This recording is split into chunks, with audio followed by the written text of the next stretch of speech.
বন্ধুরা, জলে তৈরি নরম তুলতুলে আলুর পরোটা। এই পরোটা তৈরির জন্য তেল, ঘি, বাটারের প্রয়োজন হবে না।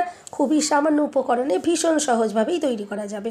আর এতটাই সফট, হাতের মুঠোয় নিয়ে নিলেও ভেঙে যাবে না বা ছিঁড়ে যাবে না। এইভাবে আলুর পরোটা তৈরি করুন আর বাড়ির সবাইকে তাক লাগিয়ে দিন। রেসিপিটা ভালো লাগলে লাইক, শেয়ার, কমেন্ট ও সাবস্ক্রাইব করে পাশে থাকবেন।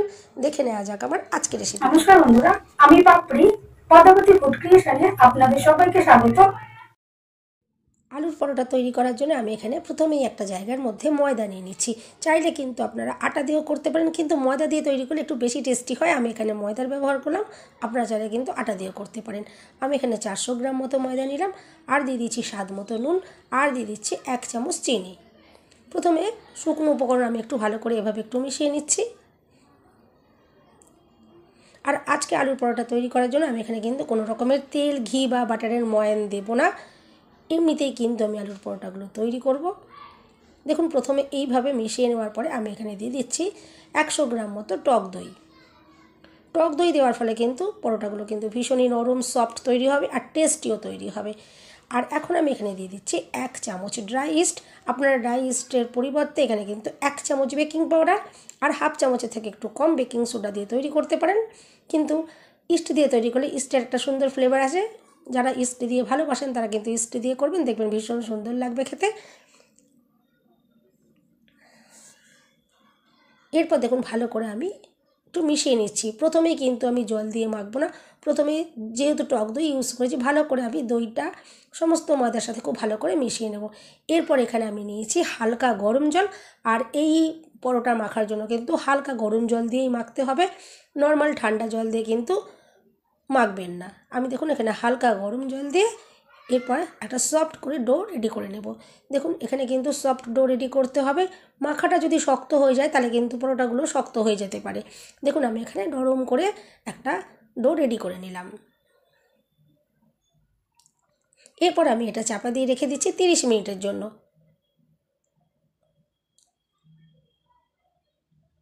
এখন দেখুন, আমি আলুর পুরটা রেডি করে নেবো। এখানে আমি দেখুন সেদ্ধ করা আলু নিয়েছি, আমি হাতে খুব ভালো করে ম্যাশ করে নিয়েছি যাতে দলা দলা হয়ে না থাকে, তাহলে কিন্তু পরোটাগুলো বেলার সময় ছিঁড়ে যেতে পারে।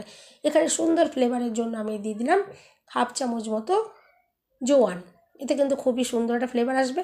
আর দিয়ে দিচ্ছি দেখুন সামান্য পরিমাণে একটু হিং দিলেও কিন্তু আলুর পরোটা ভীষণই টেস্টি তৈরি হয়। আর এখানে দিয়ে দিচ্ছি কিছুটা কুচনো ধনেপাতা। এরপর আমি এখানে একটা গাজর গ্রেট করে তারপরে আমি এটা কড়াইতে একটু নাড়াচাড়া করে নিয়েছি। আর নাড়াচাড়া করার সময় আমি এখানে গুঁড়ো লঙ্কা এখানে দিয়ে দিয়েছিলাম যাতে সুন্দর কালারটা আসে। দেখুন কত সুন্দর কালার এসছে। এইটা আমি এখন আলুর সাথে মিশিয়ে নিচ্ছি। আর যারা গাজর পছন্দ করবেন না তাহলে কিন্তু গাজর আপনারা এখানে বাদ দিয়েও করতে পারেন, শুধু আলু দিয়েও করতে পারেন, তাতেও কিন্তু পরোটা খুবই সুন্দর তৈরি হবে। এরপর দেখুন আমি সব কিছু ভালো করে মিশিয়ে নিয়েছি। প্রথমে কিন্তু আমি এখানে নুন দিলাম না, পরে ইউজ করব। এখানে দিয়ে দিলাম ভাজা জিরের গুঁড়ো, আর দিয়ে দিলাম অল্প করে একটু গরম মশলার গুঁড়ো। এরপর ভালো করে মশলাগুলো আলুর সাথে মিশিয়ে নিচ্ছি। এখন আমি এখানে দিয়ে দিলাম নর্মাল নুন দিলাম, আর দিয়ে দিচ্ছি একটু বিট নুন। বিট নুন কিন্তু অবশ্যই একটু দিয়ে করার চেষ্টা করবেন, দেখবেন এতে কিন্তু টেস্ট খুব ভালো আসে। এরপর ভালো করে আমি আবারও মিশিয়ে নিলাম। পুর দেখুন একদম রেডি হয়ে গেছে। এরপরে 30 মিনিট হয়ে গেছে। দেখুন ময়দাটা কত সুন্দর ফার্মেন্ট হয়ে গেছে, দেখুন ফুলে কত সুন্দরভাবে রেডি হয়ে গেছে। এটা যেহেতু ইস্ট দিয়ে আমি মেখেছিলাম। এরপর ময়দাটা আলতো হাতে একটু আমি মেখে নেব। খুব বেশি কিন্তু মাখার আর প্রয়োজন নেই, একটু আলতো হাতে নাড়াচাড়া করে একটু মেখে নিলেই হবে। দেখুন মেখে নিয়েছি। এরপর আমি এখান থেকে একটু এভাবে একটু লম্বা করে একটু রেডি করে নিলাম। আর আমি দেখুন ছুরি দিয়ে কেটে নিচ্ছি। চাইলে কিন্তু আপনারা হাত দিয়েও কিন্তু লেচিগুলো তৈরি করতে পারেন। আমি একটু ছুরি দিয়েই কেটে লেচিগুলো তৈরি করছি।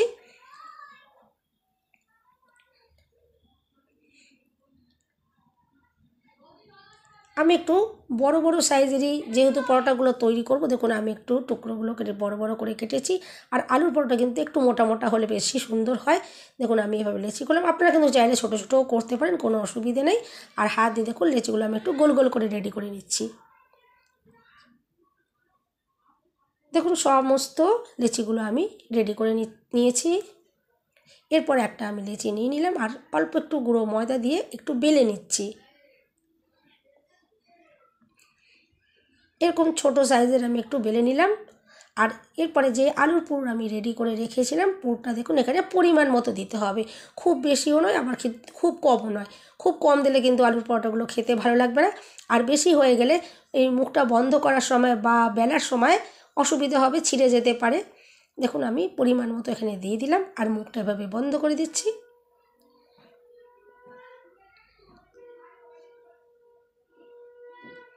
আর প্রথমেই কিন্তু এটা বেলা যাবে না, এভাবে হাত দিয়ে দেখুন আমি একটু চাপ দিয়ে দিয়ে এটা এভাবে বাড়িয়ে নেব। প্রথমেই কিন্তু বেলতে গেলে তাহলে কিন্তু এটা ছিঁড়ে যেতে পারে। আমি এভাবেই হাত দিয়ে দেখুন একটু বাড়িয়ে বাড়িয়ে রেডি করে নিচ্ছি। এভাবে যদি হাত দিয়ে প্রথম অবস্থায় একটু বাড়িয়ে নেওয়া হয় তাহলে কিন্তু পুর চারিদিকে সমানভাবে ছড়িয়ে যাবে। দেখুন আমি এভাবে হাত দিয়ে রেডি করে নিচ্ছি। বন্ধুরা, রেসিপিটা ভালো লাগলে একটা লাইক দিতে কিন্তু একদম ভুলবেন না। চ্যানেলটা সাবস্ক্রাইব করে আমার পাশে থাকার অনুরোধ রইল। বেল বাটন ক্লিক করে রাখবেন, আমি যখন নতুন ভিডিও আপলোড করব সঙ্গে সঙ্গে নোটিফিকেশান সবার আগে আপনার কাছে পৌঁছে যাবে। দেখুন এরপর আমি আলতো হাতে বেলে নিচ্ছি। আর দেখে বুঝতেই পারছেন পরোটা কিন্তু কোনো রকমভাবে ছিঁড়েও গেল না, কোনো রকমভাবে দেখুন নষ্ট হলো না। ঠিক আমি যেভাবে বললাম এভাবে যদি তৈরি করেন দেখবেন একটা পরোটাও কিন্তু বেলার সময় ছেড়েও যাবে না, ফেটেও যাবে না। দেখুন আমি দুটো রেডি করে নিয়েছি একইভাবে। এরপরে আমি একটা ফ্রাই প্যান খুব ভালো করে প্রথমে গরম করে নিয়েছি। তারপর এখানে দেখুন আমি অল্প করে কিছুটা জল দিয়ে দিলাম, আর এরপর দেখুন ওপর থেকে চাপা দিয়ে দিয়েছি। জলেই দেখুন আলুর পরোটা তৈরি হবে। আর এভাবে যদি জল দিয়ে তৈরি করেন দেখবেন পরোটাগুলো ভীষণ নরম তুলতুলে তৈরি হবে। আর গ্যাসের ফ্লেম আমি একদম লোয়েতে রেখেছিলাম।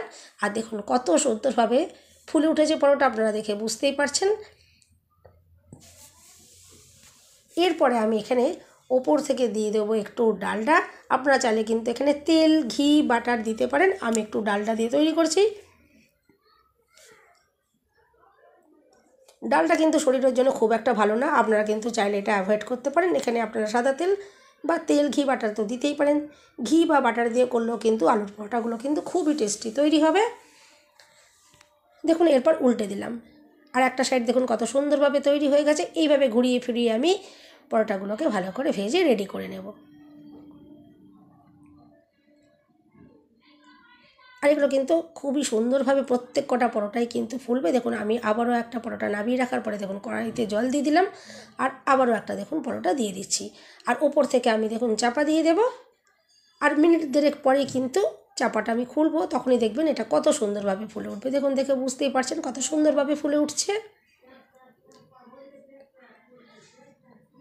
আর এরপর দেখুন আমি উপর থেকে দিয়ে দিচ্ছি ডালটা।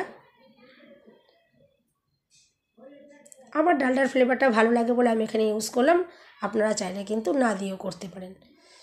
দেখুন এরপর একটা সাইড হয়ে যাওয়ার পর আমি উল্টে দিয়েছি। আর দেখুন কত সুন্দরভাবে দেখুন কালারও চলে এসছে, আর সুন্দর যে ফুলেছে আপনারা তো সেটা দেখে বুঝতেই পারলেন। আর খেতে কিন্তু ভীষণই টেস্টি, আর প্রত্যেকটা পরোটা কিন্তু ভীষণই সফট তৈরি হবে। এগুলো তৈরি করে রাখার পর যত সময় এগুলো রাখা হবে এগুলো কিন্তু ততই সুন্দর সফট হতে থাকবে। দেখুন কতটা সুন্দর যে দেখতে লাগছে কালারটা। এরপরে প্রত্যেকটা পরোটাই কিন্তু ঠিক আমি একইভাবে রেডি করে নেব। আর তারপরে আমি আপনাদেরকে ভেঙে দেখাবো যে ভিতর থেকে কত সুন্দরভাবে পুরটা চারিদিকে সমানভাবে ছড়িয়ে থাকবে, আর দেখতে যে কতটা অসাধারণ তৈরি হবে। আর খেতে কিন্তু খুবই টেস্টি, সেটা তো আর বলার অপেক্ষা রাখে না। দেখুন পরোটাগুলো আমি একইভাবে রেডি করে নিয়েছি, আর কতটা দুর্দান্ত যে দেখতে লাগছে। আর এক একটা পরোটা কিন্তু ভীষণই সাইজে যেমন বড় হয়েছে তেমনি কিন্তু মোটা সোটাও তৈরি হয়েছে। একটা খেলেই কিন্তু পেট কিন্তু সুন্দরভাবে ভরে যাবে। বাড়ির অনেক সদস্য মিলে কিন্তু এই পরোটাগুলো আপনারা খেতে পারেন। দেখুন অনেকগুলো পরোটা তৈরি হয়ে গেছে, আর আমি এরপর আপনাদেরকে দেখাই যে পরোটাটা কতটা সফট তৈরি হয়েছে। দেখুন হাতের মুঠোর মধ্যে এভাবে নিয়ে নিল, কিন্তু দেখুন ভেঙেও যাবে না, ছিঁড়েও যাবে না। বন্ধুরা, রেসিপিটা ভালো লাগলে একটা লাইক দিতে কিন্তু একদম ভুলবেন না। চ্যানেলটা সাবস্ক্রাইব করে আমার পাশে থাকার অনুরোধ রইল। দেখুন কতটা যে সফট হয়েছে আপনারা তো দেখে বুঝতেই পারলেন। আর এরপর আমি আপনাদেরকে দেখাই যে আলুর পুর কত সুন্দরভাবে চারিদিকে সমানভাবে দেখুন ছড়িয়ে রয়েছে। দেখে বুঝতেই পারলেন যে কতটা সুন্দর, এটা দুর্দান্ত দেখতে লাগছে। যেমন দেখতে সুন্দর তেমনি খেতেও কিন্তু খুবই অসাধারণ। আপনারা কিন্তু অবশ্যই এভাবে একবার ট্রাই করতে পারেন। আমি আশা করছি রেসিপিটা ভীষণ ভালো লাগবে।